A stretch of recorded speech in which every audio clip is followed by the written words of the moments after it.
Hi friends, ఈరోజు మనం గరుడ పురాణం గురించి తెలుసుకుందాం. మన హిందూ సనాతన ధర్మంలో అనేక గ్రంథాలు ఉన్నాయి.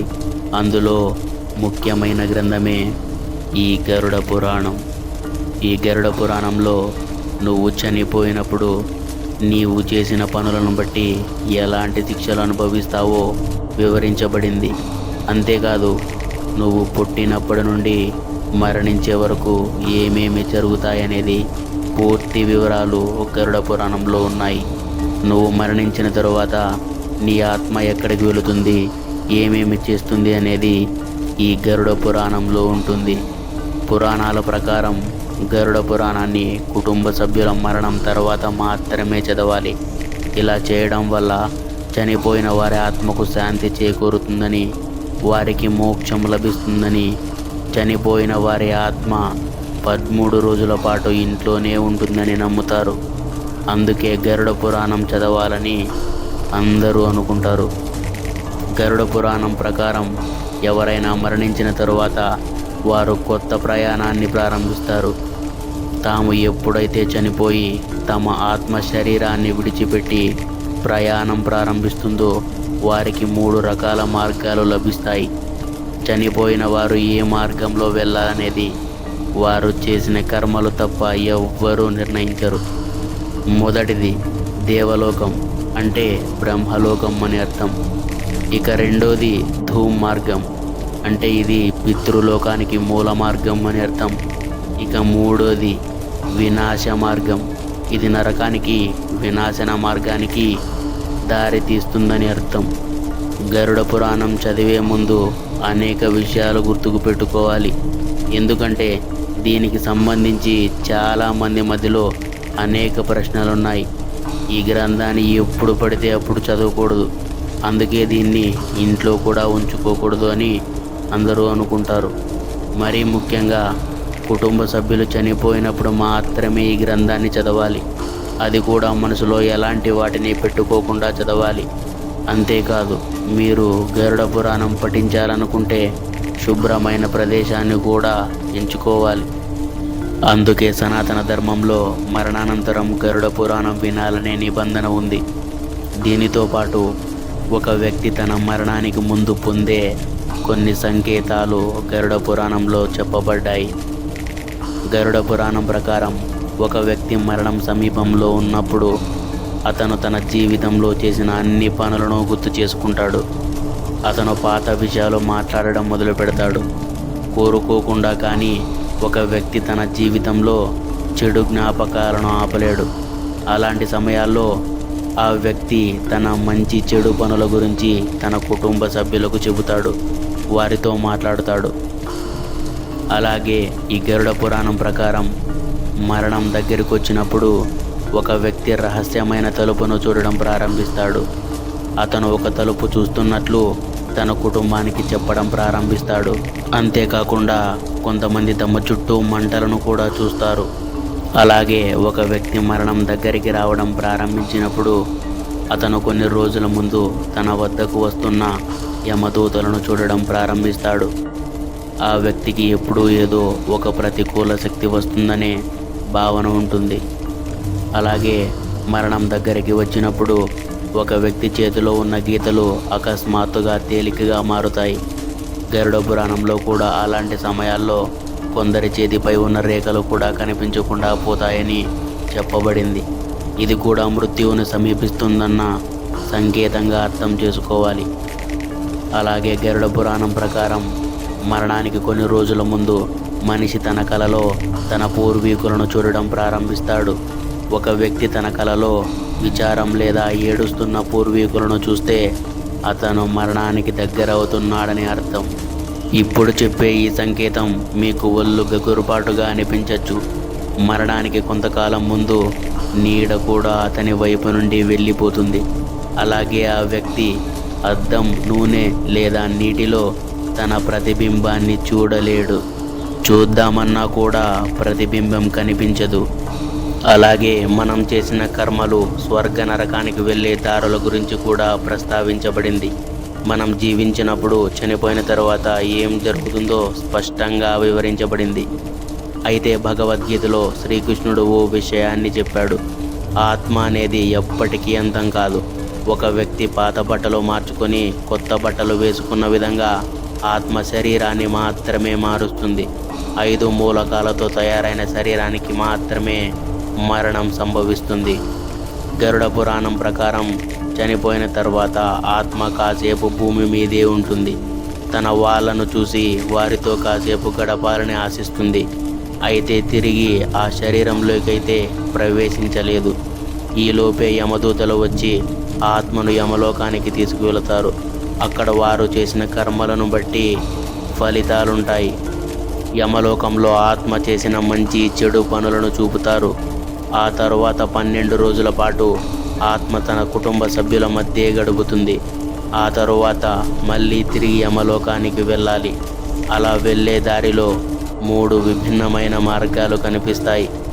అందులో ఒకటి స్వర్గం, 2 నరకం, 3వది పితృలోకం. ఎవరైతే బతికి ఉన్నప్పుడు ఏ ఏ పనులు చేసి ఉంటారో వాటి ఆధారంగా వారికి ఏ మార్గం పంపాలనేది నిర్ణయించబడుతుంది. ఈ పురాణం ప్రకారం భక్తి శ్రద్ధలు ఉన్న వారంతా విష్ణు లోకానికి వెళ్తారు. ఎవరైతే భూలోకంలో మంచి పనులు చేసి మరణిస్తారో వారిని విష్ణువు దూతలు వచ్చి విష్ణువు నివసించే వైకుంఠ లోకానికి తీసుకెళతారు. గరుడ పురాణంలో మొత్తం 84 లక్షలకు పైగా నరకాలు ఉన్నాయి. వీటిలో 21 నరకాలు ప్రముఖమైనవి. భూమి మీద ఎవరైతే ఎక్కువ పాపాలు చేసి ఉంటారో వారి ఆత్మలకు నరకంలో కఠినమైన శిక్షలు విధిస్తారు. ఆ శిక్షలేంటో ఇప్పుడు చూద్దాం. కుంభీపాకం. కుంభీపాకం ప్రకారం వేట ఒక ఆట అనుకుని సాధు జంతువులను కిరాతకంగా హతమార్చి కడుపు నింపుకునే వారిని శిక్షిస్తారు. అనవసరంగా ఇతరులను హింసించి చంపేవారికి కూడా కుంభీపాకం ద్వారా శిక్ష పొందుతారు. ఈ నరకం చాలా భయంకరంగా ఉంటుంది. కనకనలాడే రాగి పాత్రలా ఉంటుంది. పైనుంచి సూర్యుడు, కింద భగ్గున మండుతున్న మంటతో ఆ రాగి కొలిమి విపరీతంగా వేడెక్కి ఉంటుంది. అందులో పాపులను వేసి శిక్షిస్తారు. రౌరవం. రురు అంటే భయంకరమైన విషనాగు అని అర్థం. శరీరం శాశ్వతమని తన కోసం, తన వారి కోసం ఇతరుల ఆస్తిపాస్తులను లాక్కొని అక్రమంగా అనుభవించే వాళ్ళు రౌరవం అనే నరకానికి వస్తారు.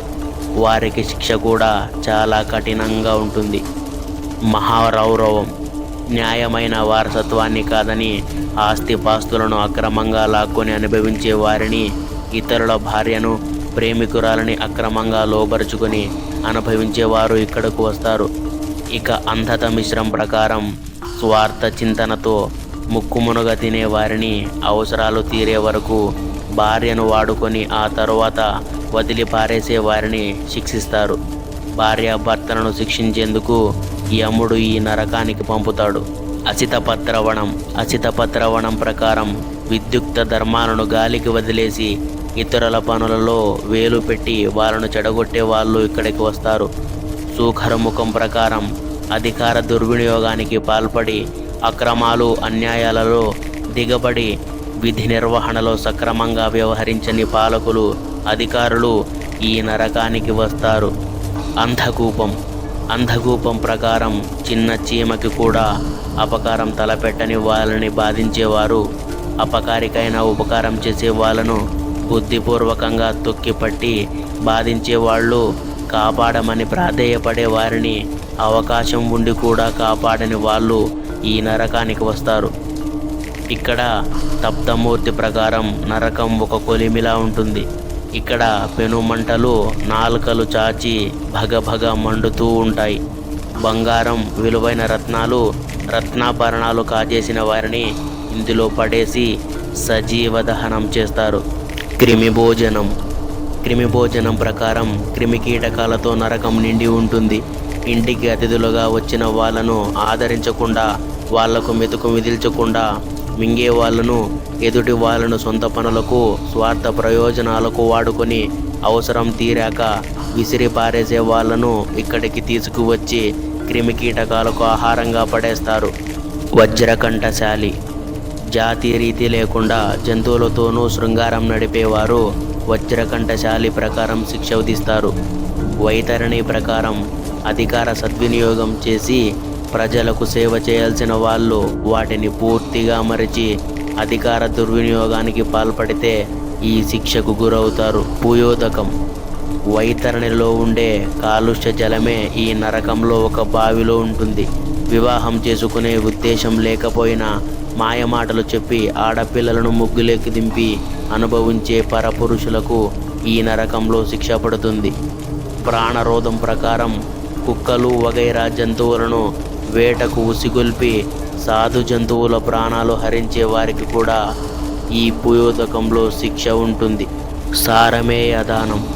ఆహారంలో విషం కలిపేవాడు, ఊచకోతకి తీయేవాడు, దేశాన్ని సర్వనాశనం చేసేవాడు ఈ నరకానికి వస్తాడు.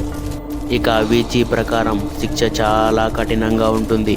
నీటి బొట్టు లేని నరకం ఇది. అక్కడ రాతి పలకలు పరుచుకున్న తీరు చూస్తే అక్కడ సముద్రం ఏదో ఉందేమో అనిపిస్తుంది. తప్పుడు సాక్ష్యం చెప్పే వాళ్ళను, తప్పుడు ప్రమాణాలు చేసే వాళ్ళను, వ్యాపార వ్యవహారాల్లో అబద్ధం చెప్పి మోసం చేసే వాళ్ళను అవీచి ప్రకారం శిక్షిస్తారు. అయోపానం. ఈ నరకం తాగుబోతుల కోసమే ఉంది. ఆడ మగ తాగుబోతులకు వేరువేరుగా శిక్షలుంటాయి. పాపులు బతికి ఉండగా ఎన్నిసార్లు మద్యం పుచ్చుకున్నారో లెక్కలు తీసి మరీ అన్నిసార్లు ఈ శిక్షలు విధిస్తారు. తాగుబోతు ఆడవారైతే ఇనప ద్రవాన్ని తాగాలి. అదే తాగుబోతు మగవారైతే లావా తాగాలి. ఇక రక్షోభక్ష ప్రకారం జంతు బలిని, నరబలిని విచ్చలవిడిగా చేసి మాంసాన్ని ఇష్టానుసారంగా తినేవారిని ఈ శిక్ష విధిస్తారు. శూలప్రోతం. ఎదుటివాడు ఏ అపకారం చేయకపోయినా నిష్కారణంగా ప్రాణాలు తీసేవాళ్లను, నమ్మక ద్రోహం చేసేవాళ్లను శూలప్రోతంలోకి పంపుతాడు యముడు. పర్యావర్తనకం. ఆకలితో అలమటించిపోయేవాడు ఒక ముద్ద అన్నం పెట్టమని అడిగితే పెట్టకపోగా నానా దౌర్భాషలాడేవాడిని పర్యావర్తనకం ప్రకారం శిక్ష అనుభవిస్తారు. ఇక సూచీముఖం ప్రకారం గర్వం, పిసినారితనం ఉన్న వారిని రోజువారీ ఖర్చులకు కూడా డబ్బు తీయకుండా దాచేసే పరమ లోభులు శిక్ష అనుభవిస్తారు. విన్నారు కదా ఫ్రెండ్స్, మన జీవితం అనేది నీటి మీద ఒక బుడగ లాంటిది. అది ఎప్పుడు పగిలిపోతుందో మనం చెప్పలేం. కాబట్టి మన జీవితంలో ప్రతి ఒక్క క్షణాన్ని మనకిష్టమైన వాళ్ళతో ఇష్టంగా గడపండి. చెప్పుడు మాటలు విని మీరంటే ఇష్టపడే వాళ్ళని దూరం చేసుకోకండి. ఎందుకంటే చెప్పుడు మాటలు చెప్పేవాళ్ళు ఎప్పుడూ మీ జీవితంలో మీరు సక్సెస్ అయ్యే వరకు మీ వెనుక ఉండలేరు. సో నీ మంచిని కోరేవారెవరో, నీ చెడుని కోరేవారెవరో అని మొదటగా గుర్తించండి. ఎందుకంటే నీ వెనుక ఉన్న మంచి మనుషులు ఒక్కసారి దూరం అయ్యాక నీవు నీ సర్వం కోల్పోయినట్టే.